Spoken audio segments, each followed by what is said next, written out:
Baik, shalom. Selamat hari Valentine untuk semua. Ada orang yang bilang, Pak, selamat hari Valentine Day. Baik, saudara-saudara, kalau saudara lihat nuansa yang kita bikin di dalam ruangan ini bernuansa Valentine. Tanggal 14 Februari kemarin banyak orang merayakan hari Valentine yang dikenal secara luas sebagai hari kasih sayang. Sebenarnya ini bukan hari raya Kristen dan tidak ada hari raya semacam ini di dalam Alkitab. Hari Valentine itu dikaitkan dengan seseorang yang bernama Valentinus. Bukan hanya seseorang, mungkin ada dua orang yang bernama Valentinus yang menjadi martir pada zaman Kekaisaran Romawi. Ada yang paling terkenal adalah Valentinus dari Roma. Nah, kalau saudara lihat gambar ini adalah Valentinus dari Roma. Dia adalah seorang imam Kristen yang hidup pada zaman Kaisar Claudius II. Dan pada masa itu ada perang dan Kaisar merasa bahwa peperangan itu, para bala tentaranya itu akan bisa memenangkan peperangan jauh lebih kuat kalau mereka tidak kawin. Karena itu Kaisar berusaha supaya jangan ada yang kawin, jangan ada yang nikah. Tetapi Valentinus dari Roma ini tidak menyetujui hal itu dan dia secara diam-diam itu menikahkan pasangan-pasangan atau tentara-tentara muda. Dan akibatnya itu bertentangan dengan yang dikehendaki oleh Claudius. Sehingga akhirnya dia ditangkap dan dihukum mati persis pada tanggal 14 Februari tahun 269 Masehi.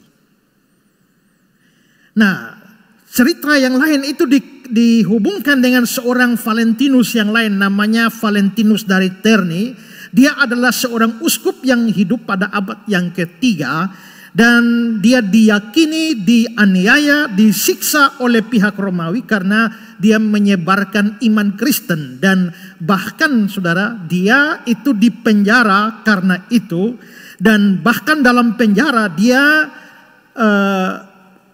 mendoakan dan menyembuhkan seorang putri dari sipir penjara. Akhirnya dia dihukum mati dan pada waktu dia dihukum mati dia membuat sebuah surat untuk anak sipir penjara itu. Dan di dalam atau di akhir suratnya dia menulis namanya dan ada semacam tanda tangan di bawahnya ada tulisan from your Valentine. Dari Valentine-mu. Nah, entah ini adalah cerita-cerita yang beredar di situ dan bagaimana ini menjadi hari perayaan yang dirayakan oleh banyak orang di dunia ini. Nah, pada abad yang ke-14 ada seorang yang namanya Chaucer, dia seorang penyair Inggris dan dia menghubungkan Valentine ini dengan suatu cinta romantis dalam puisinya Parliament of Fools. Dan lalu pada abad yang ke-18 itu berkembang di Inggris. Orang-orang Inggris mulai pada tanggal 14 Februari itu mulai mengirimkan kartu, mengirimkan puisi dan hadiah kepada kekasih-kekasih mereka pada 14 Februari itu. Dan pada abad yang ke-19 tradisi ini menyebar di Amerika dan tumbuh subur karena ada begitu banyak usaha percetakan sehingga menjelang 14 Februari kartu-kartu Valentine dicetak secara masif di mana-mana dan akhirnya orang mulai membeli dan mulai mengirimkannya kepada banyak orang sehingga akhirnya hari itu 14 Februari dikenal sebagai hari Valentine atau hari kasih sayang sedunia. Biarpun tidak semua negara merayakannya, bahkan ada negara yang mengharamkannya. Nah, saudara-saudara, dari sini kita bisa lihat bahwa bagaimana tradisi ini berkembang menjadi mendunia itu membutuhkan waktu yang lama. Karena kalau kita lihat Valentinus itu dari abad yang ketiga sampai sekarang, artinya itu sudah sangat-sangat ribuan tahun ya.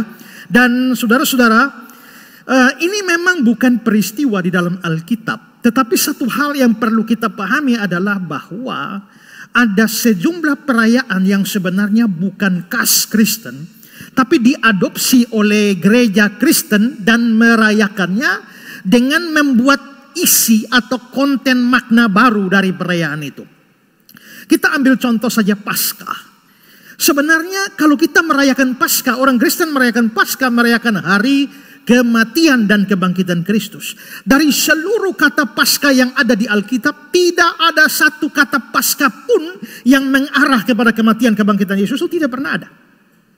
Seluruh kata Paskah di dalam Alkitab semuanya mengacu kepada Paskahnya agama Yahudi. Dan agama Yahudi memperingati Paskah adalah peristiwa di mana mereka keluar dari tanah Mesir. Dan ini tidak ada hubungan dengan orang Kristen. Karena kita orang Kristen tidak pernah keluar dari Mesir. Itu nenek moyangnya orang Israel. Israel merayakan Paskah cocok. Kita orang Kristen yang non-Israel merayakan Paskah itu tidak cocok. Nah, tetapi saudara-saudara, kekristenan itu mempunyai konsep yang lain. Bahwa seperti orang Israel dikeluarkan dari Mesir, maka orang Kristen sebenarnya dikeluarkan atau diselamatkan dari yang lebih parah dari Mesir, yaitu perbudakan dosa, dan itu dikerjakan melalui kematian dan kebangkitan Kristus. Dan karena itulah maka orang Kristen mengadopsi perayaan Yahudi Paskah, tetapi isi tentang keluar dari Mesir dibuang, diganti dengan isi tentang kematian dan kebangkitan Kristus. Makanya kita merayakan Paskah. Padahal Paskah itu bukan hari raya Kristen. Kedua, hari Pentakosta. Saudara, kita orang Kristen bilang Pentakosta hari turunnya Roh Kudus. Tapi Pentakosta sudah ada sebelum Roh Kudus turun. Roh Kudus turun pada hari Pentakosta. Itu hari raya orang Yahudi.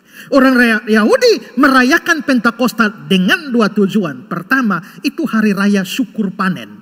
Yang kedua, hari raya syukur turunnya 2 loh batu yang diberikan kepada Musa, dan mereka merayakan itu. Itu tidak ada hubungan dengan Roh Kudus. Tapi pada saat orang Yahudi merayakan Pentakosta mereka, Roh Kudusnya turun. Karena itulah orang Kristen mengadopsi istilah Pentakosta dan perayaannya isinya dibuang dan diganti dengan turunnya Roh Kudus. Maka kita punya perayaan Pentakosta, merayakan turunnya Roh Kudus. Nah, maka itu menjadi sesuatu yang biasa. Misalnya juga tentang Natal, ada kontroversi seputar itu. Ada yang merasa bahwa Natal itu memang dari awal itu sudah merayakan Natal. Ada yang merasa bahwa Natal itu bermula dari kepercayaan-kepercayaan kafir yang menyembah dewa matahari. Tetapi akhirnya kekristenan mengadopsi itu, tapi mengganti seluruh isinya. Di sana mereka merayakan hari kelahiran dewa matahari. Kita mempunyai Yesus Kristus sebagai terang dunia. Di sana mereka membakar lilin-lilin sebagai simbol perayaan kepada matahari. Tapi orang Kristen juga membakar lilin sebagai simbol Yesus Kristus adalah terang dunia. Dan you are the light of the world. Kamu adalah terang dunia. Di sana orang-orang memakai atau mendirikan pohon-pohon cemara evergreen. Orang Kristen juga pakai pohon cemara evergreen. Selalu hijau untuk menggambarkan konsep hidup yang kekal.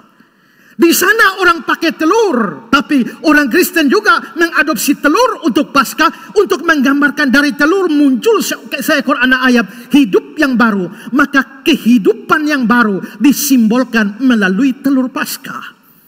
Tapi semua itu tidak ada di dalam Alkitab, tapi kita mengambil dan mulai mengganti isinya dan kita pakai menjadi perayaan. Karena itu bagi saya tidak ada salah ketika Valentine itu adalah sebuah perayaan yang mendunia tentang kasih sayang, tetapi kasih sayangnya lebih kepada kasih eros, romantic love. Nah, kita bisa mengambil itu lalu mengganti isinya untuk mengajarkan tentang sebuah konsep kasih yang lebih utama, yang lebih sejati, yang berasal dari kitab suci. Karena itu, saudara, menurut saya tidak ada soal. Nah, Valentine mau rayakan, Alkitab juga tidak perintah.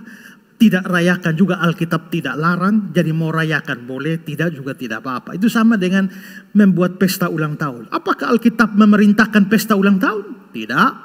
Apakah Alkitab melarangnya? Tidak. Kalau begitu mau bikin pesta boleh, tidak juga tidak apa-apa. Kunci dari semuanya adalah apabila engkau makan, minum, melakukan sesuatu yang lain, lakukan untuk kemuliaan Tuhan. Jadi kalau mau rayakan ulang tahun, tidak ada kewajiban. Kalau merayakan harus untuk kemuliaan Tuhan. Sama dengan mau rayakan Valentine atau tidak juga no problem. Tapi kalau kamu mau melakukannya, lakukanlah untuk kemuliaan Tuhan. Nah karena itulah maka ya koordinasi dengan bagian ibadah hari ini kita buat ya untuk berbicara soal kasih. Makanya ornamen atau suasana di sini kita ciptakan ala Valentine. Itu dasarnya ya. Saya kasih dasar begini supaya paham, supaya pulang dari sini jangan ngomel. Dan mengomel atas dasar kebodohan. Itu terlalu banyak model seperti itu ya. Jadi supaya kita paham hal ini. Oke saudara, karena itu memanfaatkan momen Valentine beberapa hari yang lalu, maka hari ini saya akan berbicara soal kasih. Tadi kita sudah baca, tapi kita akan melihat lagi. 1 Korintus 13 ayat 1 sampai 13. Sekalipun aku dapat berkata-kata dengan semua bahasa manusia dan bahasa malaikat, tetapi jika aku tidak punya kasih, aku sama dengan gong yang berkumandang dan canang yang gemerincing.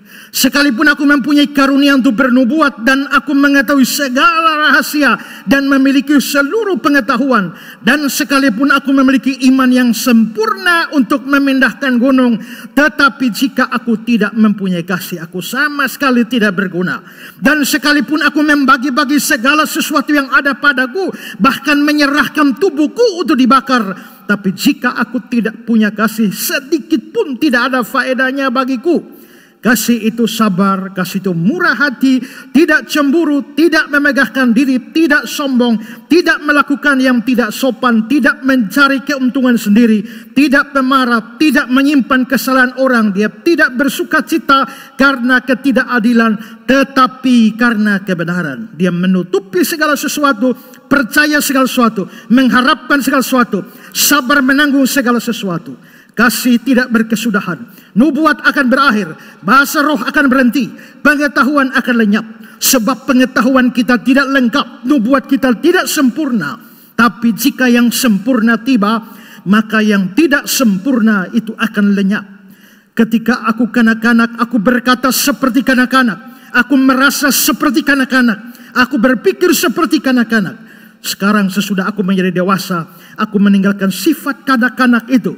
Karena sekarang kita melihat dalam cermin suatu gambaran yang samar-samar. Tetapi nanti kita akan melihat muka dengan muka.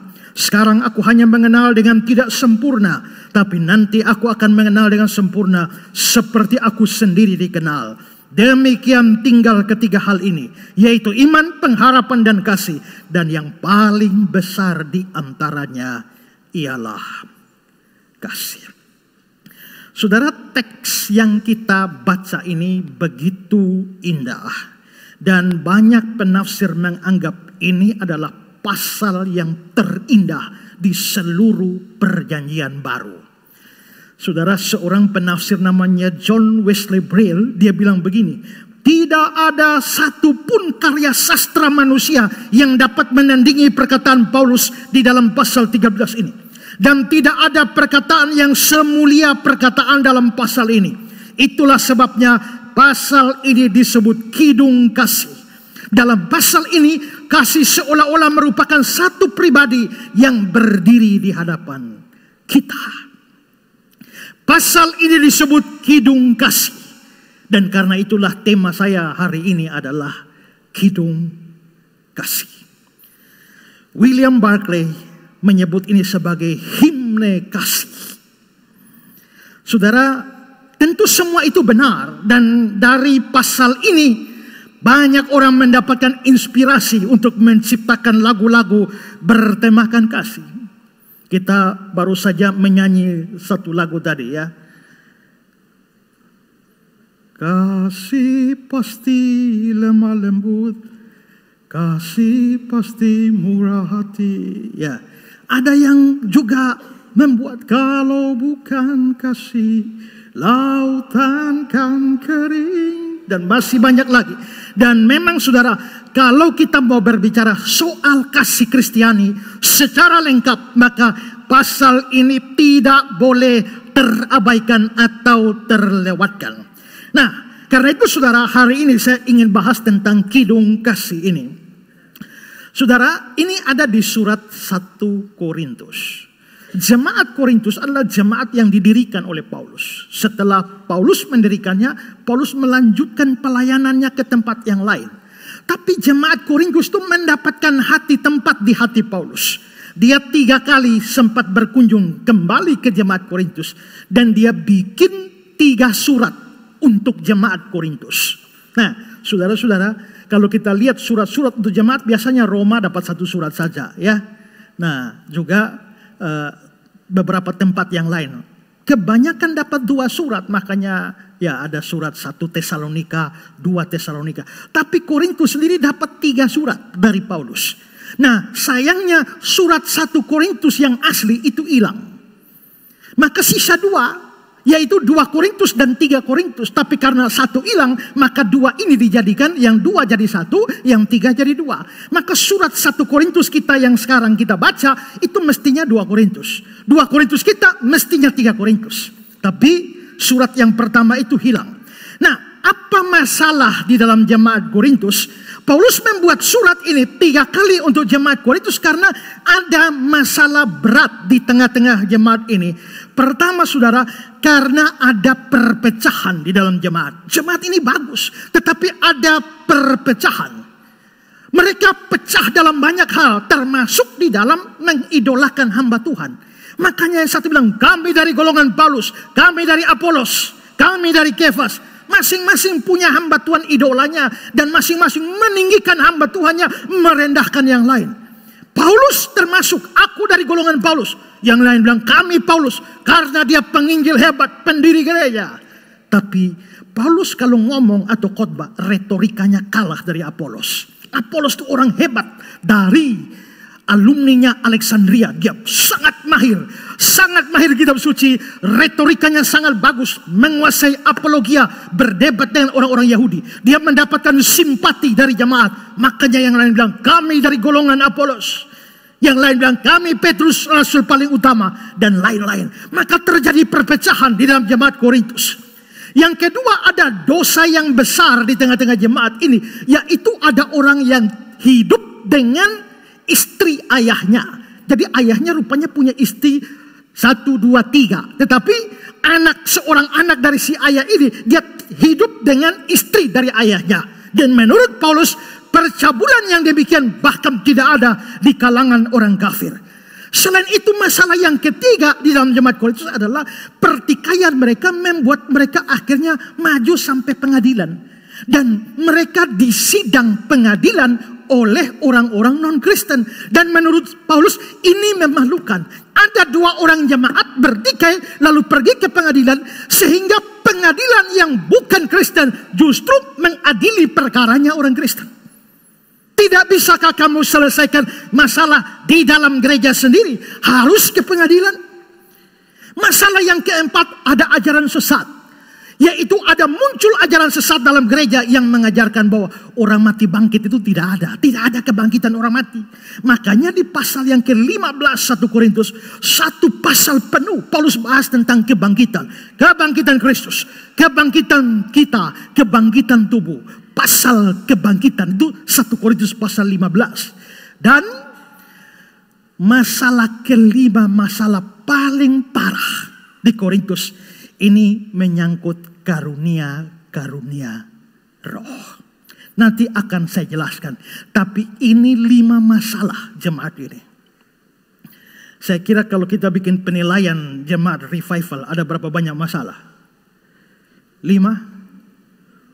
Mungkin 27 atau 37. Tapi ini 5 masalah yang serius di tengah-tengah jemaat ini.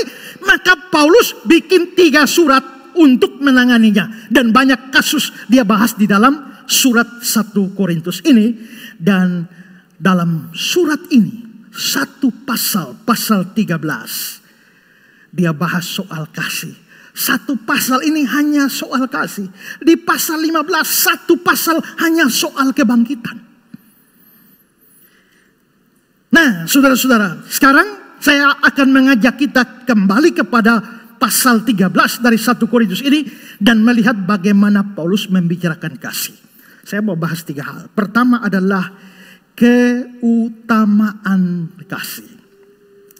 Saudara-saudara, pada pasal ini Paulus mengungkapkan bahwa kasih itu sangat atau bernilai yang sangat tinggi. Itu begitu utama. Dan keutamaan kasih dikontraskan dengan karunia. Coba lihat ayat 1-3. Sekalipun aku dapat berkata-kata dengan semua bahasa manusia dan bahasa malaikat. Ini karunia. Tetapi jika aku tidak punya kasih, aku sama dengan gong yang berkumandang, canang yang gemerincing. Sekalipun aku mempunyai karunia untuk bernubuat. Saudara,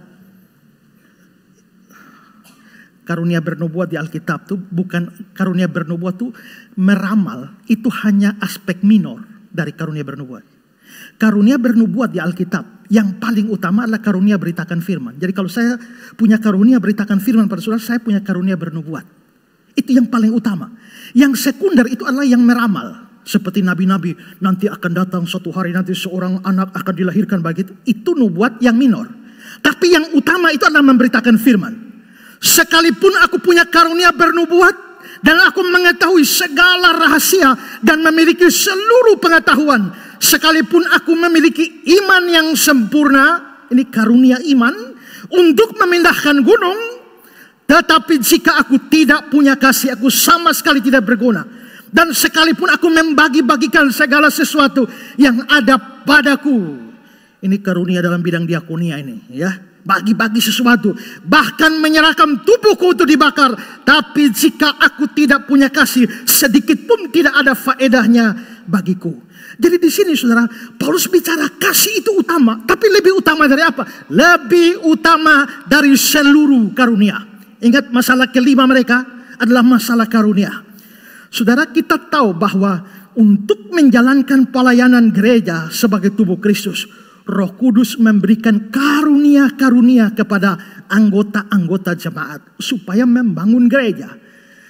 Daftar karunia itu bisa dilihat dalam 1 Korintus 12 dan juga Roma 12. Ada karunia berkata-kata dengan hikmat, ada karunia berkata dengan pengetahuan, ada karunia iman, ada karunia menyembuhkan, ada karunia mengadakan mujizat, ada karunia bernubuat, karunia membedakan macam-macam roh, karunia berkata dengan bahasa roh, karunia menafsirkan bahasa roh dari Roma, karunia untuk melayani, karunia mengajar, menasihati, membagikan sesuatu, karunia memberi pimpinan, karunia kemurahan. Banyak karunia diberikan. Nah, saudara-saudara, dalam urusan karunia roh ini, jemaat Korintus sangat karismatik. Karunia itu bahasa Yunaninya karisma. Makanya dia, itu orang punya karisma. Artinya dia punya karunia. Nah, menekankan karunia, sangat menekankan. Gereja yang menekankan pelaksanaan karunia-karunia disebut gereja karismatik. Nah, jemaat Korintus ini jemaat yang sangat karismatik. Kenapa? Karena karunia yang ada di tengah-tengah jemaat itu begitu melimpah. Mereka anggota jemaatnya kaya dengan karunia-karunia. Lihat pasal 1 ayat 5-7 dari 1 Korintus. Sebab di dalam dia kamu telah menjadi kaya dalam segala hal. Dalam segala macam perkataan, segala macam pengetahuan. Lalu ayat 7. Demikianlah kamu tidak kekurangan dalam satu karunia pun. Mereka kaya dalam karunia. Kalau kita di jemaat kita cari mana punya karunia ini. Mungkin ada ini. Tapi yang lain juga belum tahu karunianya apa. Ya kan? Tapi jemaat ini semua karunia ada di tengah jemaat. Mereka kaya dan tidak kekurangan satu karunia. Dan saudara-saudara, kelihatannya karunia-karunia yang ada begitu banyak di jemaat Korintus, mereka menganggap ada satu karunia paling top. Karunia paling top adalah bahasa roh. Jadi kalau kamu hanya bernubuat, kelas bawah. Karunia melayani kelas bawah, ya toh. Karunia memberi pimpinan, kelas bawah itu. Karunia ini kelas bawah. Yang paling top itu adalah bahasa roh. Kalau kamu bisa hula basigila itu kamu paling top itu. Mereka membanggakan bahasa roh mereka. Tapi sebenarnya mereka bangga bukan hanya bahasa roh. Bahasa roh dianggap paling top. Tapi hampir semua membanggakan karunianya. Coba lihat ayat 1.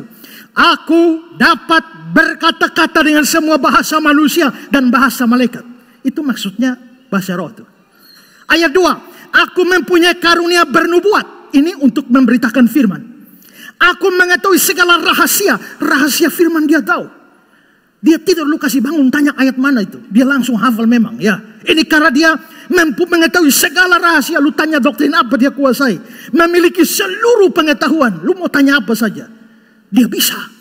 Aku memiliki iman sempurna untuk memindahkan gunung. Ini bukan saving faith. Kalau saving faith semua kita harus beriman. Tapi iman ini adalah iman karunia. Iman yang begitu kuat untuk melakukan hal-hal yang ajaib. Gunung ini pindah. Saya punya satu teman, waktu kita mau KKR tiba-tiba langit menghitam, dia berdiri, saya minta awan angin datang dan tiup awan ini ke sana. Dan sekonyong-konyong jadi. Itu orang dengan karunia iman. Ayat 3, aku membagi-bagikan segala sesuatu yang ada padaku, menyerahkan tubuhku itu dibakar. Ini karunia memberi. Yang saya bilang tadi dalam diakonia itu. Jadi rupanya aku begini. Mengapa Paulus tidak bilang kamu tapi aku? Karena dia tahu bahwa semua orang Korintus itu masing-masing membangga-banggakan karunianya sendiri. Akibat daripada itu mereka menjadi sombong karena karunia mereka. Anggap karunia mereka paling hebat, paling rohani. Dan merendahkan karunia orang lain. Itu yang terjadi. Dan ini bisa kita tahu pasti dari kecaman-kecaman Paulus terhadap mereka. Lihat pasal 4 ayat yang ke-7. Mengapa engkau memegahkan diri seolah-olah engkau tidak menerimanya? Kamu kira karunia itu dari kamu sendiri? Mengapa kamu memegahkan diri? Pasal 3 18. Jika ada di antara kamu yang menyangka dirinya berhikmat. Pasal 8 ayat 1. Pengetahuan yang demikian membuat orang menjadi sombong. Pasal 14 ayat 37. Jika seorang menganggap dirinya nabi atau orang yang mendapatkan karunia rohani. Jadi rupanya mereka gara-gara karunia masing-masing angkat diri menjadi sombong. Dan menurut Paulus, ya ini masalah. Salah satu masalah terbesar mereka. Persoalan karunia begitu pelik. Makanya saudara, Paulus menyediakan 2 pasal untuk menyelesaikan urusan karunia. Kasus ajaran sesat soal kebangkitan hanya 1 pasal, pasal 15. Tapi khusus masalah karunia 2 pasal sekaligus. Coba saudara lihat pasal 12 dan 14, lihat gambar ini ya. Lihat pasal 12 judulnya adalah rupa-rupa karunia. Tapi pasal 14 sekali lagi tentang karunia roh. Sekali lagi. Berarti ini karunia ini masalah besar. Maka pasal 2 pasal dibahas 12 dan 14. Kenapa bukan 12 dan 13? 12 dan 14 di tengah-tengahnya ada 13. Dia sengaja memisahkan karunia tapi di tengah-tengah pasal 13 kasih. Dengan kata lain dia mau mengatakan bahwa kalian mengagung-agungkan karunia rohani. Tapi dengan sikap kalian model seperti itu menunjukkan kalian tidak punya kasih. Apa artinya kalian punya karunia yang begitu hebat, tapi kalian tidak punya kasih? Karena itulah dia sisipkan kidung kasih, himne kasih di tengah-tengah 2 pasal tentang karunia roh. Makanya di ayat 1-3 tadi dia langsung pembukaan kidung kasih. Kontraskan dengan karunia. Sekalipun aku dapat berkata-kata dengan semua bahasa manusia dan malaikat. Kalau aku tidak punya kasih, aku sama dengan gong yang bergemerincing gong yang berkumandang, canang yang bergemerincing. Saudara, ini sekalipun aku dapat berkata-kata dengan semua bahasa manusia dan bahasa malaikat, ini pasti dia bermaksud dengan bahasa roh ini. Kalau tidak punya kasih, sama seperti gong yang berkumandang, canang yang bergemerincing. Lalu ayat yang kedua, sekalipun aku punya karunia bernubuat. Jadi ini dia singgung orang yang punya karunia bernubuat. Kalau tidak punya kasih, sama sekali tidak berguna. Yang ketiga, aku membagikan segala sesuatu. Kalau tidak punya kasih, tidak ada faedahnya bagiku. Dia menyinggung 3 karunia sebagai perwakilan saja. Tapi sebenarnya masalahnya dengan seluruh karunia yang ada. Dan jelas bahwa dari sini Paulus mau berkata, orang bisa punya karunia yang hebat, tapi tidak ada kasih.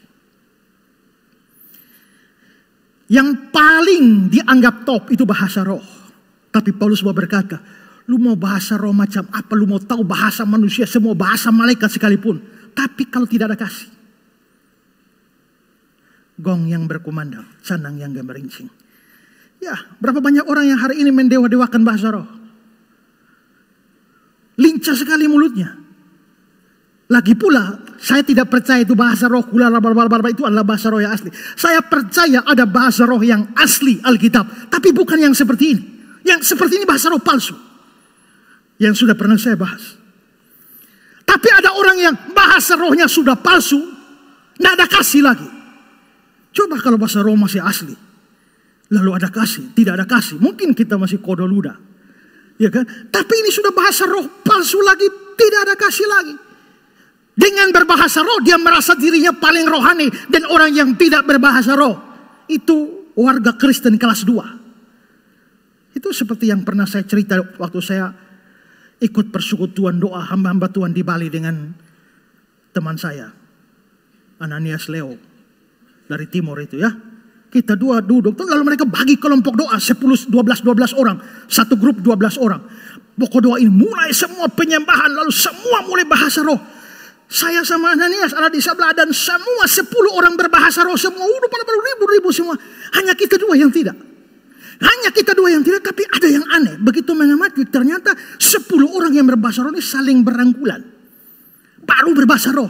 Tapi sebelah sana tidak merangkul Ananias, sebelah sini tidak merangkul saya. Dan kita 2 tidak bahasa roh. Jadi saya pikir mungkin kita tidak dirangkul karena kita tidak bahasa roh. Tapi ini baru dugaan. Tapi sementara mereka sibuk-sibuk, kita 2 bingung. Kita 2 aku lihat. Main dia lalu tiba-tiba Ananias mulai keluar. Atonia apa saitalantian abal-bal. Ya, bahasa timur keluar, dia sudah keluar. Saya juga bingung saya mau apa. Akhirnya saya bilang, mai falie mama ala ita falie, mai falie mama ala ita falie. Nah, sementara kita sudah ribut, sementara dia pakai bahasa timur, saya mai falie, tiba-tiba tangan mereka mulai berangkulan. Gitu. Jadi ada orang merasa karunia bahasa roh begitu top. Tapi pada saat semacam itu mereka mengeksklusifkan diri dan menolak orang-orang yang tidak bahasa roh. Ini berarti bahasa roh tapi tanpa kasih. Karunia hebat. Seandainya karunia itu benar, ini palsu lagi. Tapi tanpa kasih. Ada orang punya karunia bernubuat. Seperti saya bilang tadi, bernubuat, mengajar, berkhotbah, beritakan firman. Tapi ada orang bisa melakukan itu tanpa kasih. Kenapa? Karena pada waktu dia berkhotbah dan mengajar hanya untuk cari duit, hanya untuk popularitas sendiri, berarti dia melakukan semua karunia itu untuk dirinya sendiri dan itu tidak ada kasih. Kalau orang memiliki iman yang hebat memindahkan gunung, tapi dia melakukan semacam itu lalu menjadi sombong dan meremehkan orang lain, bukankah itu tidak ada kasih? Ada orang yang membagi-bagi segala sesuatu, sepertinya berkorban. Apakah dia punya kasih? Belum tentu, karena mungkin dia lakukan itu menjelang pilkada.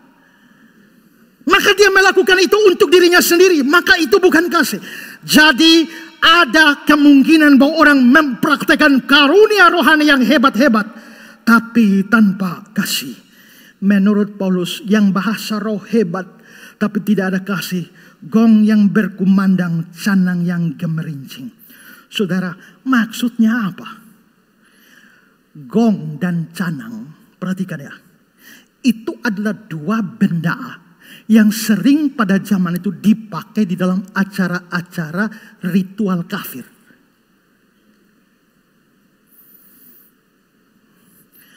Gong dan canang. Itu alat musik yang tidak punya nada atau not tertentu, yang hanya bunyi monoton. Saudara, hati-hati dengan musik yang hanya monoton.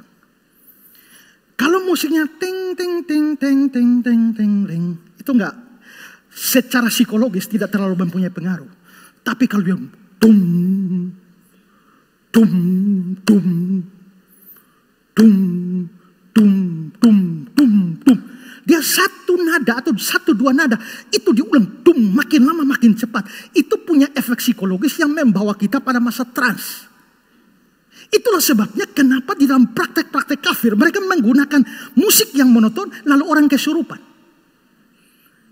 Ini berhati-hati, kadang-kadang di dalam gereja gitu, ajaib Tuhan, ajaib Tuhan, tum tum tum tum tum tum tum tum tum tum. Kan rasa bulu badan berdiri ya. Itu bukan Roh Kudus, kawan. Itu efek psikologis dari bunyi yang monoton.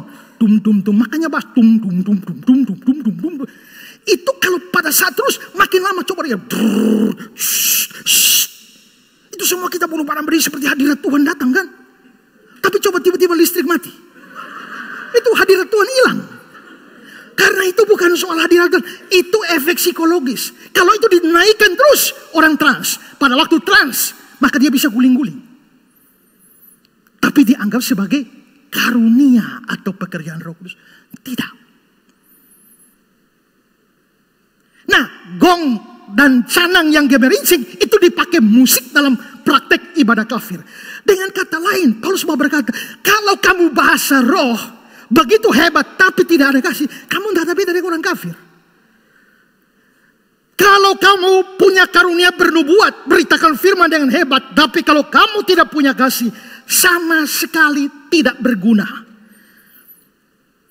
Dan kalau kamu membagi-bagikan segala sesuatu, kalau tidak punya kasih, tidak ada faedah. Kalau dibalik urut-urutan ini, saya mau berkata, tanpa kasih, semua karunia tidak punya faedah atau manfaat. Tidak bermanfaat bagi diriku, maupun juga bagi orang lain.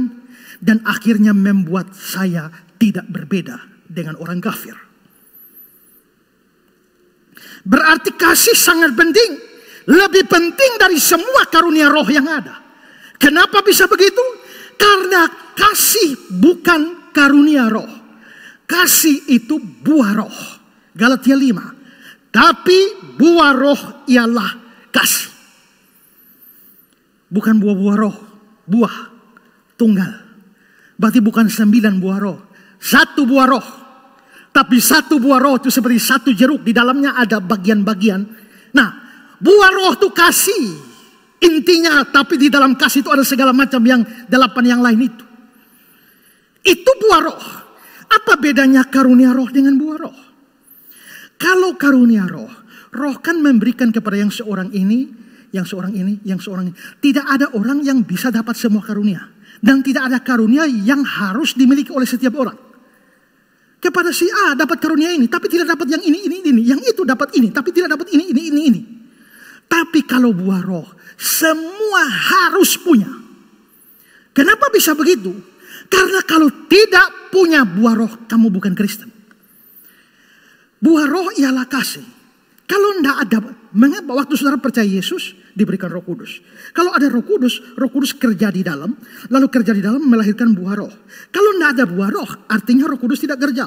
Kenapa Roh Kudus tidak kerja? Karena dia tidak ada di dalam. Mengapa tidak ada di dalam? Karena kamu belum percaya. Kalau begitu, kamu kafir. Maka buah roh itu menentukan kekristenan kita. Tetapi karunia tidak. Mengapa bisa karunia tidak? Karena karunia itu 2 macam. Ada yang supranatural, ada yang natural. Misalnya karunia berbahasa roh, itu supranatural. Datang langsung dari Tuhan. Gak bisa dipelajari dan gak boleh dipelajari. Karunia bikin mujizat. Gak ada orang kursus bikin mujizat. Walaupun ada orang gila bikin kursus, bikin mujizat. Ya kan? Tapi ada karunia yang tidak supranatural. Itu natural. Misalnya karunia mengajar. Saudara lihat ada orang non-Kristen pintar mengajar kan? Bukan karena dia dapat karunia dari Roh Kudus. Tapi itu dari bakat. Apa bedanya karunia dengan bakat? Karunia adalah dari Tuhan kepada saya. Tapi bakat adalah dari Tuhan kepada saya lewat orang tua. Itu namanya bakat. Papa mama saya guru. Mereka punya kemampuan mengajar. Karena itu bakat itu menurun kepada kami 5 orang anak yang semuanya pintar mengajar. Papa mama saya itu orang musik. Kalau mama saya dikasih klat yang baru yang belum pernah tahu lagu itu, hanya pegang di not balok menyanyi bisa. Tapi kehebatan bapak saya, coba lu nyanyi, nanti dia pasang not. La la la la la la la la, sol mi do re do do. Nah, kira-kira begitu. Hanya itu menurun kepada adik saya, yang lain itu tidak pada saya. Papa saya orang pintar debat, itu menurun pada saya. Papa saya orang yang argumentatif, itu menurun pada saya. Nah kalau begitu ada bakat. Tapi bakat itu bisa siapa saja orang non-Kristen bisa punya.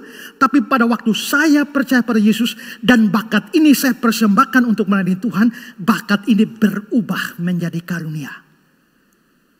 Maka orang punya karunia, terutama karunia yang tidak supranatural, itu bisa membuktikan, tidak membuktikan dia Kristen. Karena orang non-Kristen juga bisa. Bakat bermain musik menjadi karunia bermain musik. Orang non-Kristen juga banyak yang bisa main musik dengan bagus. Tapi mereka bukan orang percaya. Tapi buah roh tak bisa dimiliki orang tidak percaya. Karena buah roh itu adalah hasil pekerjaan Roh Kudus sebagai iman pada Kristus. Nah, karena itu kasih menjadi hal yang sangat penting dan terutama dibandingkan dengan karunia. Hari ini ada banyak orang kejar karunia-karunia roh yang hebat-hebat. Bahkan sampai memalsukan karunia-karunia roh. Terutama bahasa roh dan kesembuhan. Saya khotbah di salah satu gereja. Ya mereka biasa bahasa roh dan saya diam sajalah. Saya pergi ke sana untuk beritakan firman dalam tanda petik tolerir dulu. Biarkan dulu. Dan saya lihat ini WL ini mulut terlalu lincah, terlalu licin. Ya. Pada waktu dia ribut semua bola-bola. Saya lipat tangan, saya tidak tutup mata, saya lihat satu-satu. Pada saat semacam itu, pada saat WL-nya ya, mata saya bertatapan dengan dia. Rupanya dia tidak tutup mata. Begitu mulutnya membal-bal, tapi dia lihat saya. Ini orang lagi dapat karunia berbahasa tapi pakai masih main mata saya. Ya. Ada orang mengejar karunia yang hebat, bahkan sampai memalsukan. Karunia kesembuhan pun menyembuhkan orang itu bisa dipalsukan. Ya. Ada orang karunia hebat. Saudara lihat itu yang di Afrika itu. Ada orang yang mulut bengkok. Maju dalam nama Yesus. Sembuh. Lurus kembali. Semua orang haleluya. Lurus kembali. Tapi berapa hari kemudian jadi masalah. Kenapa? Karena itu orang-orang yang mulut bengkok sekarang lurus. Itu demo. Kenapa? Karena pendeta ini sudah sewa kita berpura-pura orang mulut bengkok. Habis acara KKR sudah sembuh. Tapi dia tidak bayar-bayar. Rupanya orang-orang itu disewa. Untuk berperan sebagai mulut bengkok. Lalu dalam nama Yesus lurus kembali. Tapi ada perjanjian bayar. Ini pendeta tidak bayar. Itu bisa dipalsukan. Dan itu menunjukkan tidak ada kasih. Orang bisa kejar karunia hebat. Tapi lupa bahwa yang paling penting adalah kasih.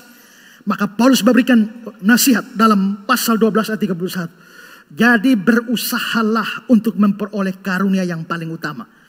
Berusaha ini bukan usaha ya. Ini kata terjemahannya salah. Selote dalam bahasa Yunani. Lebih tepat diterjemahkan hargailah karunia-karunia yang utama. Ada karunia yang utama memang. Seperti karunia memberitakan firman itu utama. Yang tidak utama, yang paling tidak utama itu bahasa roh. Saudara baca daftar karunia itu bahasa roh itu paling belakang. Mengapa dia paling belakang dan paling ya, semua karunia penting, tapi kenapa dia paling tidak utama? Karena karunia yang lain tanpa yang lain bisa jalan. Tapi karunia bahasa roh dengan menafsirkan bahasa roh ini tidak bisa salah satu jalan sendiri. Lu kalau tidak ada yang menafsirkan, jangan bahasa roh. Kedua, lu tidak bisa menafsirkan bahasa roh kalau tidak ada yang bahasa roh. Lu mau tafsirkan apa? Maka ini karunia dobel, ini dua-dua harus jalan bersamaan. Makanya yang lain jalan sendiri bisa, yang ini, dua ini tidak bisa. Makanya ditempatkan paling bawah. Tapi rasanya aneh, yang paling tidak utama dijadikan paling utama dan membanggakan diri dengan itu. Disinilah masalahnya. Nah, saudara lihat ayat 31 nih. Jadi ini pasal 12, ayat terakhir dari pasal 12. Jadi berusahalah atau hargailah karunia-karunia yang paling utama. Dan aku menunjukkan kepadamu jalan yang lebih utama lagi. Ingat, ini ayat terakhir pasal 12. Aku menunjukkan padamu jalan yang lebih utama. Jalan yang lebih utama di mana? Kalau ini ayat terakhir, berarti jalan yang utama yang di pasal selanjutnya. 13. Apa? Kasih. Kalau begitu, kasih lebih penting dari karunia-karunia yang paling utama. Maka betapa hebatnya kasih.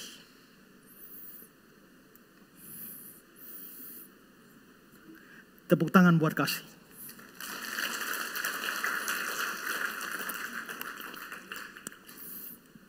Setelah ngomong keutamaan kasih, Paulus mulai bahas yang kedua, karakteristik kasih. Sifat-sifat kasih itu bagaimana? Ayat 4-7. Kasih itu sabar, kasih itu murah hati, tidak cemburu, tidak memegahkan diri, tidak sombong, tidak melakukan yang tidak sopan, tidak mencari keuntungan diri sendiri, tidak pemarah, tidak menyimpan kesalahan orang lain, tidak bersukacita karena ketidakadilan, tapi karena kebenaran, menutupi segala sesuatu, percaya segala sesuatu, mengharapkan segala sesuatu, sabar menanggung segala sesuatu. Kalau dibahas satu-satu, jam 5 sore baru kita pulang. Tapi saya tetap bahas satu-satu. Tapi pendek-pendek saja. Ya, pertama, kasih itu sabar. Ya, di dalam Alkitab sabar itu dua macam. Pertama, sabar menderita. Pada waktu kamu menderita, sabar. Pada waktu kamu susah, sabar. Waktu kamu miskin, sabar. Itu sabar yang pertama. Tapi sabar yang kedua itu berkaitan dengan kalau orang mau bikin kamu murka, sabar. Orang bikin kamu naik darah, sabar. Nah, itu dua macam sabar. Maka lagu sekolah minggu, kasih itu sabar. Terus, tidak suka marah-marah. Berarti sabar di sini dihubungkan dengan yang kedua tadi. Bukan dengan penderitaan, bukan. Nah, jadi kalau orang punya kasih, dia harus, ini karakteristiknya harus sabar. Nah, masalahnya di dalam hidup ini ada banyak ujian terhadap kesabaran. Ya. Siapapun. Saya sendiri dapat banyak ujian tentang kesabaran. Ya. Rasanya mau meledak. Tapi sebenarnya saya kira itu pergumulan semua, tidak peduli pendeta macam apapun. Kita selalu mendapatkan ujian dalam kesabaran. Saya membaca sebuah buku. Bagaimana caranya supaya kita sabar ya? Pertama, kamu harus sadar bahwa kalau kamu masih ada sampai hari ini, itu karena kesabaran Allah kepada kamu. Karena kalau Allah tidak sabar, satu kali kamu tiba-tiba kilat sambar dari langit, habis kita. Berapa banyak kita ini sering kali kita berbuat salah, berbuat dosa. Dan kalau setiap kali berbuat dosa langsung kilat sambar, habis kita. Tapi ternyata Tuhan begitu sabar. Jadi saya masih ada sampai hari ini karena Tuhan sabar pada saya. Nah, kalau Tuhan sabar pada saya, mengapa saya tidak sabar pada orang lain? Dan yang kedua, karena kesabaran adalah buah roh, bagian dari buah roh, maka bergantung pada Roh Kudus itu penting. Kita mau sebagai suami, istri, anak, orang tua, guru, mertua, menantu, kita sering diuji dengan ketidaksabaran ini kan. Ada satu mama lagi sibuk habis pel, cuci piring, cuci pakaian dan sebagainya. Habis itu mulai masak keringat-keringat. Habis dia lagi kerja-kerja begini, anaknya datang. Mama, dia bawa peta. Ini pulau apa? Mama udah lihat, Kalimantan. Habis itu, yang ini itu Papua. Yang ini itu Jawa. Yang ini Sumatera. Yang ini, ya, mama, itu Bali. Yang ini, itu NTB. Lalu setelah itu, ya mama tuh lihat begini kerja lagi terus-terus. Tapi ini anak tanya terus. Lalu dia tanya lagi, mama, apakah mama sudah pernah ke Kalimantan di sini? Mamanya lihat, sudah. Mama potong sayur lagi. Mama, apakah mama sudah pernah ke Sumatera? Mama lihat, sudah. Ini. Habis itu, mama, apakah mama sudah pernah ke Bali? Sudah. Mama, apa sih mama sudah pernah ke Papua? Mama bilang, sudah. Mama, apakah mama sudah pernah ke Jambi? Mama bilang, hei, semua tempat sudah mama injak. Hanya satu yang belum. Apa mama? Lupung batang leher. Kita selalu diuji dengan kesabaran semacam itu. Ya, saya ngomong begini bukan karena saya sudah orang sabar, tidak. Waktu saya ngomong begini juga ini pukulan berat kepada hambamu. Tapi ternyata karakteristik kasih itu sabar. Kedua, kasih itu murah hati. Murah hati itu apa? Gampang memberi kepada orang. Pendeta Raprap bilang, murah hati itu apa? Murah hati itu artinya hatinya murah. Kalau hatinya murah, yang namanya murah gampang didapat. Kalau hati sudah didapat, isi dompet gampang didapat. Ya kan? Makanya kalau kamu lihat orang susah, kamu gampang sekali menolong, itu namanya kamu murah hati. Tapi lihat lu mau mampus di situ, 1 rupiah tidak keluar pun. Dia begitu hemat, saking hematnya, dia tidak sadar sudah kikir. Sudah pelit. Nah, kasih itu murah hati. Mau menolong orang lain. Ketiga, kasih tidak cemburu. Kata cemburu di sini zelo itu bukan dalam pengertian orang cemburu dengan suami istri atau pasangan pacar, bukan. Zelo di sini itu lebih tepat diterjemahkan iri hati. Jadi kasih tidak iri hati pada orang lain. Kita juga diperhadapkan pada masalah ini hari-hari. Kita lihat orang lain, suara lebih bagus dari kita, penampilan lebih keren, ya, keluarga lebih baik, nilai lebih bagus, penghasilan lebih baik. Dan itu menimbulkan kita rasa cemburu di hati kita. Dalam buku saya Iri Hati, saya kutip di sana, dia bilang begini. Iri hati bukan kemarahan karena kita dirugikan, tapi karena orang lain diuntungkan. Iri hati bukan kemarahan karena kita diperlakukan tidak adil, tapi karena orang lain diperlakukan dengan kasih. Iri hati bukan kemarahan karena kita diturunkan, tapi karena orang lain dinaikkan. Iri hati bukan kemarahan karena kita dihina, tapi karena orang lain dipuji. Iri hati bukan kemarahan karena kita direndahkan, tapi karena orang lain disanjung. Kalau saya direndahkan, saya bisa marah. Tapi kalau saya lihat, ibu Sonya dipuji sedemikian rupa, lalu ada rasa tidak enak. Itu iri hati itu. Jadi bukan karena kita dirugikan. Kalau kita dirugikan, kita marah, it's okay. Tapi kalau kita sendiri tidak dirugikan, tapi orang lain yang diuntungkan, terus kamu tidak suka.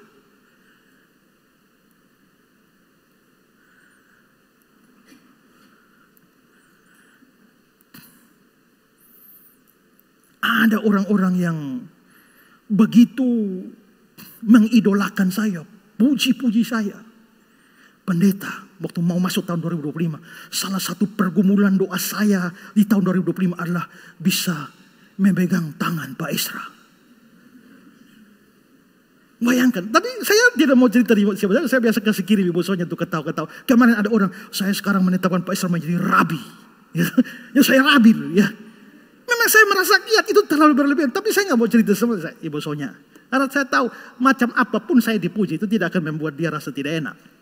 Sama seperti macam apapun dia dipuji itu tidak akan mengurangi sedikit pun rasa senang saya. Tapi kalau orang lain dipuji, saudara lihat. Biasanya kalau orang tidak ada hubungan dengan saudara, tidak ada pusing. Tapi kalau saudara jual baju di sini, dia jual baju di situ. Kalau sama-sama pada bidang yang sama, itu bahaya iri hati di situ. Kalau kau jual baju, dia jual bakso. Pusing amat tuh baju mau laku. Yang penting bakso saya laku kan. Tapi kalau sama-sama jual baju, itu masalah.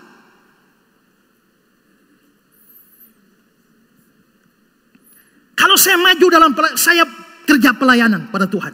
Khotbah kemana-mana. Ada orang lain, bisnismen dia maju. Si bisnismen ini mau maju macam apa saya nggak pusing. Tapi kalau saya pengkhotbah, dia pengkhotbah. Nah ini masalah. Karena kita satu bidang. Biasanya iri hati datang pada waktu Anda dan orang lain satu bidang tertentu. Dan itu bahaya. Ayub 5 ayat 2. Sesungguhnya orang bodoh dibunuh oleh sakit hati. Orang bebal dimatikan oleh iri hati. Jangan rugikan dirimu sendiri dengan iri hati. Karena toh karunia yang dia dapat, kelebihan yang dia dapat bukan dari surga.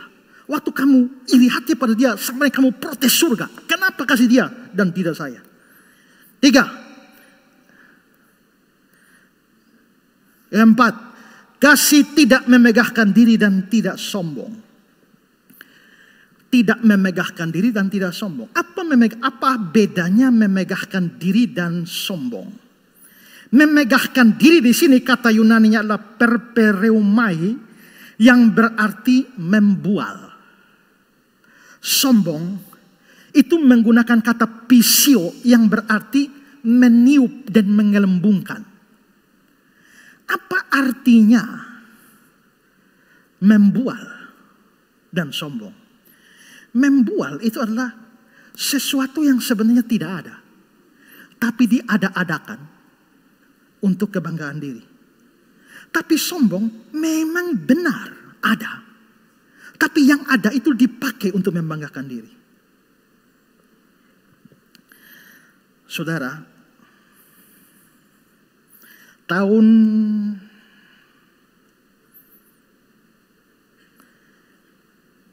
2004 saya diundang ke Den Haag, negeri Belanda, dan bertemu dengan beberapa menteri dari Kementerian Pariwisata Belanda. Percaya Bu Sonya? Itu namanya membual. Karena saya tidak pernah ke Belanda. Tapi saya cerita begitu supaya luar biasa ya. Bayangkan diundang khusus dengan Kementerian Pariwisata. Lu ini siapa? Ya kan? Tapi saya tidak pernah ke Belanda. Tapi saya bercerita, saya meyakinkan bahwa saya ke Belanda. Itu namanya membual.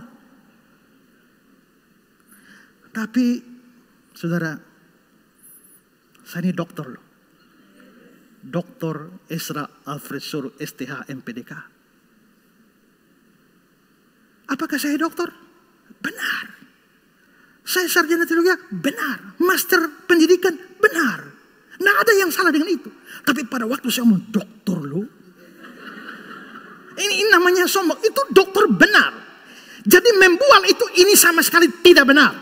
Tapi diciptakan untuk mengangkat diri. Kalau sombong itu benar. Tapi dipakai. Jadi kayak balon begini ya. Pisio, mengelembungkan. Jadi balon itu mestinya begini saya. Tapi dia alias tiup sampai membesar. Fakta itu ditiupkan dan dikelembungkan sampai menjadi besar. Kasih tidak begitu. Ya.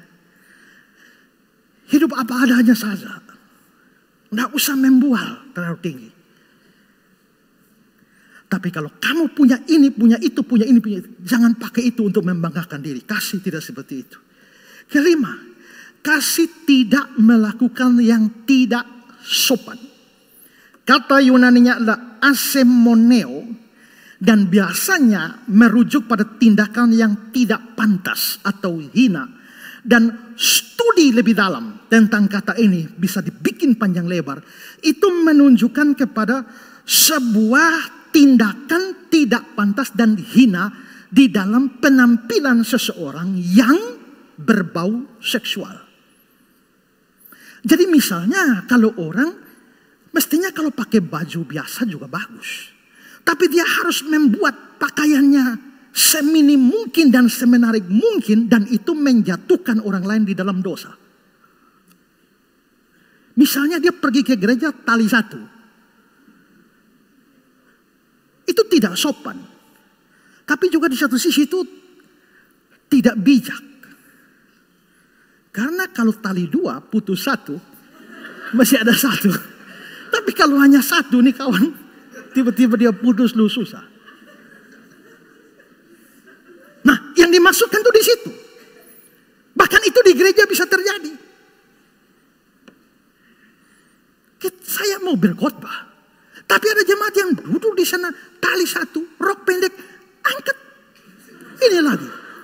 Memang kita lagi bicara firman Allah kawan, tapi kita mau ngomong begini, nih, mata buka sana nih. Ya Pak Pendeta harusnya jangan lihat ya. Lu kira ini tiang listrik di depan kan? Tapi itu kan mengganggu. Nah, menurut saya sekarang ini adalah yang paling parah ini adalah TikTok. Kemajuan teknologi kita membuat perempuan kita moralitasnya begitu jatuh. Sampai ada orang yang memanfaatkan tubuhnya untuk dapat apa? Gift. Ya. Kalau saya scroll terutama malam-malam scroll, tiba-tiba ada orang. Ya. Bisa buka dada sedikit asal paus. Ya. Nah, berapa banyak orang yang menghadap kamera di sini lalu sampai goyang begini.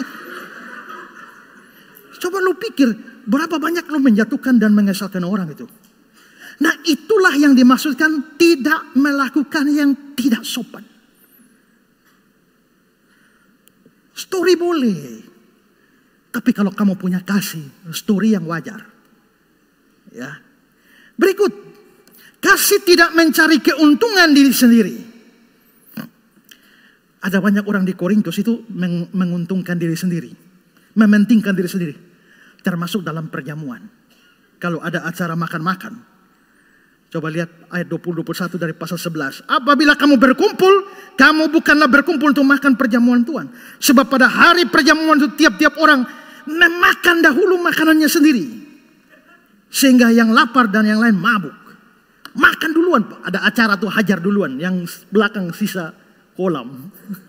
Ya tuh, kolam air nona yang lu dapat, ya kan? Kasih tidak begitu. Berikut, kasih tidak pemarah. Ini beda dengan yang pertama tadi. Pemarah ini artinya memang kerjaannya marah terus.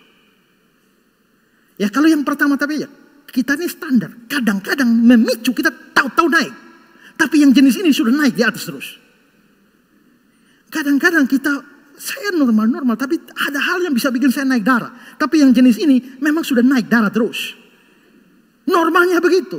Nah, itu bukan kasih. Berikut, kasih tidak menyimpan kesalahan orang lain. Logisomai. Dan ini artinya memperhitungkan. Kita tidak bisa lupa kesalahan orang, kejahatan orang.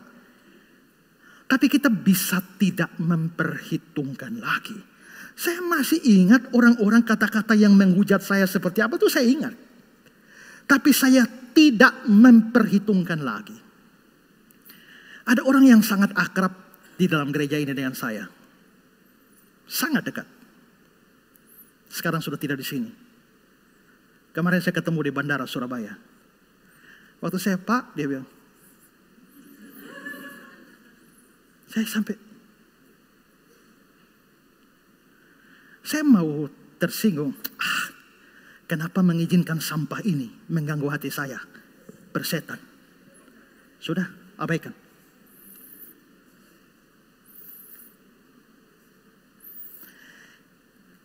Doa Bapa kami bilang, ampunilah kami akan kesalahan kami seperti. Kata seperti itu penting. Kami mengampuni orang bersalah pada kami. Berarti kami mengampuni orang bersalah kepada kami. Ampuni kami seperti itu. Jadi kalau kamu banyak mengampuni, Tuhan banyak mengampuni kamu. Kamu kurang mengampuni, Tuhan kurang mengampuni kamu. Kamu tidak mengampuni, Tuhan tidak mengampuni kamu. Itu doa paling bahaya. Berikut, kasih tidak bersuka cita karena ketidakadilan, tapi karena kebenaran. Nah, ini berhubungan dengan yang sebelumnya tadi. pada saat kita terus memperhitungkan kesalahan orang lain, kita berusaha membalas. Dan biasanya kalau kita biasa balas dengan bunga. Kalau orang bikin saya sakit 5, saya biasa balas tuh kalau bisa 8 atau kalau perlu 10. Pembalasan tuh biasa bunga. Karena macam begitu maka Tuhan mengatur supaya pembalasan tuh harus setimpal. Makanya mata ganti mata, gigi ganti gigi, jangan mata ganti kepala. Itu namanya pembalasan lebih tinggi dari harga dasar. Tapi hukum itu namanya lex talionis. Mata ganti mata, gigi ganti gigi. Tapi bukan diterapkan pada level pribadi. Level pengadilan. Maka pengadilan harus adil. Mata ganti mata, gigi ganti gigi. Jangan mata ganti leher. Itu pengadilan tidak adil. Atau mata ganti kuku. Potong kuku satu ya. Itu tidak adil. Lex talionis adalah dalam pengadilan. Kecenderungan orang membalas lebih. Seperti Kejadian 4. Berkatalah Lamek, aku telah membunuh seorang laki-laki karena dia melukai. Hanya melukai dibalas dia membunuh. Membunuh seorang muda karena dia memukul aku sampai bengkak. Karena itu Alkitab mengajarkan kita tidak adil dalam pembalasan. Maka biarkanlah Allah yang membalas. Dengan kata lain, orang yang punya kasih tidak akan senang melakukan pembalasan dendam. Apalagi yang tidak adil. Maka kasih tidak bersukacita karena ketidakadilan. Berikut, kasih menutupi segala sesuatu. Apa maksudnya? Barclay bilang, kasih tak akan membeberkan kegagalan-kegagalan dan kesalahan-kesalahan orang lain. Kasih lebih memilih untuk mulai memperbaiki banyak hal secara diam-diam daripada mempertontonkan dan mencelanya di muka umum. Kalau saya tahu Ibu Sonia ini begini. Kasih membuat saya panggil, Ipen. Saya dengar Ipen begini, mungkin lebih baik begini. Oh ya, tapi setelah itu saya pergi ke Karita. Tahu tidak? Dengar dong. Ya, maka saya mulai menyebarkan seluruhnya. Itu artinya aib orang ini saya buka kepada umum. Nah, kasih menutupi segala sesuatu. Ini tidak boleh disalahartikan. Ada orang pikir, kalau saya mengasihi berarti menutupi banyak dosa. Kan ada ayat kasih menutup banyak dosa. Bukan kita berbuat kasih lalu dosa kita ditutupi. Bukan. Dosa orang lain itu jangan kau sebarkan. Saya berharap tidak ada jemaat revival yang ada di grup Vicky Lirik yang bikin anonim lalu menyebarkan aib orang lain di sana.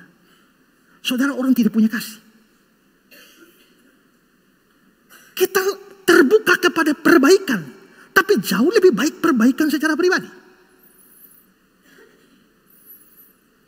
Tapi orang tidak punya kasih berniat mempermalukan. Dan akhirnya memakai media sosial untuk menyebarkan aib orang kemana-mana. Orang tidak tahu juga, akhirnya tahu semua. Itu tidak kasih. Nah, maksudnya kasih menutupi segala sesuatu itu. Jadi yang suka bikin viral hidup orang yang tidak baik, saudara, bertobatlah. Berikut, kasih percaya segala sesuatu. Ada orang yang, Pak, kalau saya percaya segala sesuatu saya gampang ditipu. Tidak. Studi untuk kasus ini, ayat ini, kata ini, itu kepada Allah subjeknya. Jadi maksudnya kasih percaya segala sesuatu, percaya segala sesuatu dari Allah. Dia tidak protes pada Allah, dia tidak marah pada Allah, dia tidak menuduh Allah berbuat yang kurang patut. Dia sakit dan dia berdoa minta kesembuhan, tapi tidak sembuh, malah mati. Lalu menjadi marah, kenapa Tuhan kasih mati orang tua saya? Nah, kalau kamu punya kasih, kamu tidak akan marah. Kamu percaya. Hatiku percaya Tuhan punya rencana. Dan terakhir, kasih mengharapkan segala sesuatu. Ini sama dengan di atas. Percaya ditujukan pada Allah. Ya, mengharapkan, pengharapan fokus kepada Allah. Kasih selalu berharap pada Allah dan kepadanya kita telah meletakkan pengharapan kita. Dengan kata lain, pengharapan yang konsisten dalam Allah itu merupakan karakteristik dari kasih yang sejati. Terakhir, Paulus setelah karakteristik keutamaan kasih, karakteristik kasih, yang ketiga, kebesaran kasih. Kebesaran kasih nampak lewat fakta bahwa kasih itu kekal, tidak berkesudahan. Dan ini dikontraskan lagi dengan karunia. Ayat 8. Kasih tidak berkesudahan. Lalu karunia, nubuat akan berakhir, bahasa roh akan berhenti, pengetahuan akan lenyap. Sebab pengetahuan kita tidak lengkap, nubuat kita tidak sempurna, tapi jika yang sempurna tiba, maka yang tidak sempurna akan lenyap. Karunia-karunia akan lenyap. Sekarang masih ada, tapi karunia akan lenyap. Kapan lenyap? Kalau yang sempurna tiba. Apa itu yang sempurna tiba? Dari konteksnya, kelihatannya yang sempurna tiba, itu merujuk pada kedatangan Tuhan Yesus. Coba lihat 1 Korintus 13. Ayat 11. Sekarang sesudah aku menjadi dewasa, aku meninggalkan sifat kanak-kanak. 12. Karena sekarang kita melihat dalam cermin suatu gambaran yang samar-samar, tapi nanti kita akan melihat muka dengan muka. Dan itu pasti menunjuk pada second coming, kedatangan Kristus yang kedua kali.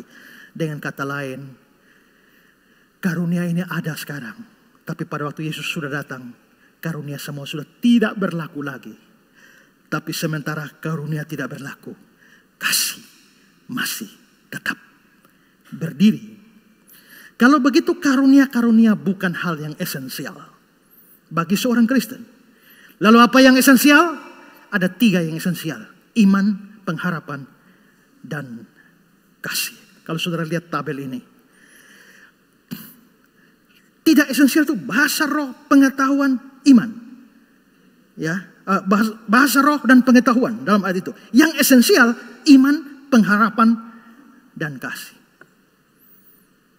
Iman, pengharapan, kasih ini paling esensial. Tapi dari 3 yang esensial, iman, pengharapan, dan kasih, mana yang lebih besar? Ayat 13. Yang paling besar di antaranya ialah kasih. Mengapa antara iman, pengharapan, dan kasih lebih besar? Karena pertama, kasih adalah hukum utama. Kasihilah Tuhan Allahmu dengan segenap hatimu dan sesama manusia. Disitulah berdiri seluruh hukum Taurat. Kedua, karena kasih adalah karakter dasar Allah. 1 Yohanes 4 ayat 16. Allah adalah kasih.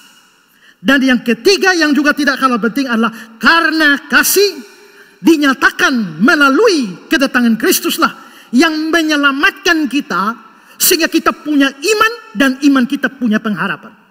Jadi kita tidak mungkin punya pengharapan kalau kita tidak punya iman. Kita tidak mungkin punya iman kalau tidak ada kasih Allah melalui Kristus. Maka kasih paling penting. Nanti sebentar kita akan berikan baptisan untuk saudara Ike Nurjana. Ya, seorang dari Muslim yang sudah belajar iman Kristen. Kalau sampai kamu beriman, kamu punya pengharapan dalam Kristus. Tapi kamu tidak punya pengharapan dan tidak punya iman kalau Allah tidak mengasihi kamu. Allah mengasihi kamu dan karenanya Dia berikan Kristus bagi kamu menebus segala dosamu. Itu yang bisa bikin kamu beriman. Jadi kita ada itu karena kasih. Kalau bukan kasih, lautan kan kering, langit tak berbintang, burung takkan terbang. 1 ayat 2-nya, kalau bukan kasih, sorga tiada. Sorga tidak ada kalau tidak ada kasih. Kalau begitu, betapa besarnya kasih itu. William Barclay berkata, seberapapun besar iman dan pengharapan, kasih masih lebih besar. Iman tanpa kasih menjadi dingin, dan pengharapan tanpa kasih menjadi suram. Kasih adalah api yang menyalakan iman, dan cahaya yang mengubah pengharapan menjadi kepastian. Karena itu, jangan puas hanya sebagai orang Kristen yang punya karunia yang hebat. Bahkan jangan puas sampai batas di mana saudara punya iman dan pengharapan. Berusahalah supaya saudara hidup dalam kasih. Ayat 13, kita baca bersama-sama. 2, 3. Demikian tinggal ketiga hal ini, yaitu iman, pengharapan, dan kasih. Dan yang paling besar diantaranya ialah kasih.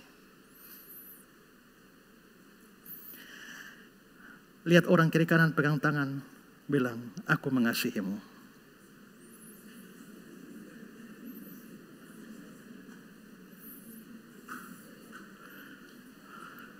Sekali lagi, berikan tepuk tangan untuk kasih Allah dalam Kristus. Happy Valentine. Tuhan Yesus memberkati kita.